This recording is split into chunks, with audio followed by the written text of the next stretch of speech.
Today I'm going to talk about positioning for a tabletop.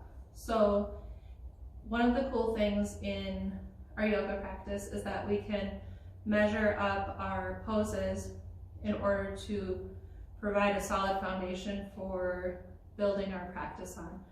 So tabletop seems like, an easy enough pose to do, but a lot of people aren't sure where their hands and their feet should go.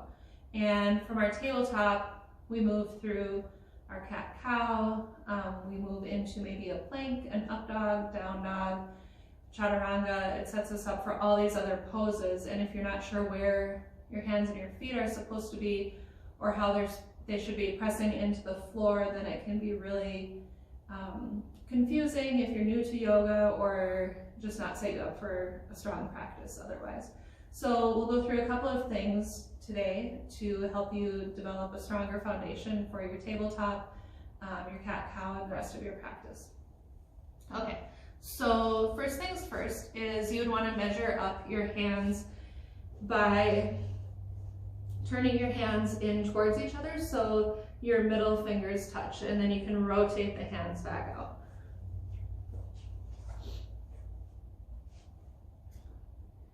And you want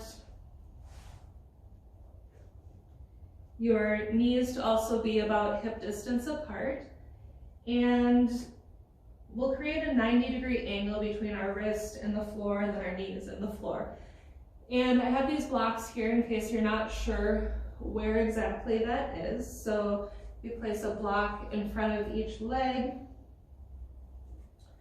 and you want to make sure your knees are side by side. So with these blocks, you get a good measure if one is in front of the other, and then behind your wrists as well.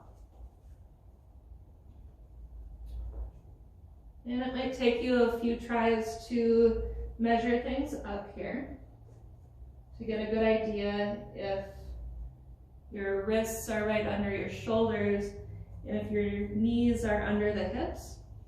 Okay, so from here you have some foundational support, some scaffolding to help direct you in the right place. And then I'm just going to do that measure again to turn my fingertips in towards each other and then rotate them back out.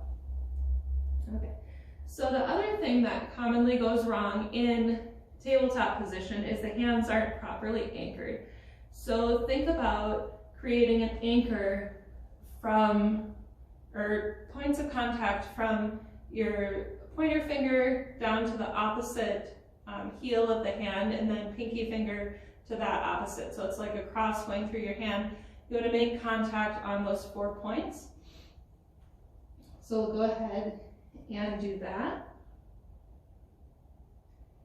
And if you look between your legs and notice that you can still see your feet, go ahead and just move them out so you can't see them anymore.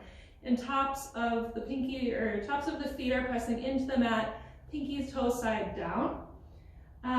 Also, you want the pits of the elbows to kind of point forward towards the front of the mat. So no bent arms. You want to straighten them out and pull your shoulders down and away from your ears. When you get your shoulders pulled down and away from your ears, you don't want to be sunken into the pose like this. You want to pull your scapula apart at the top. So here I've got the points of contact in my hands, making the cross, 4 points of contact, a pretty good 90-degree angle between the floor and my arms and legs.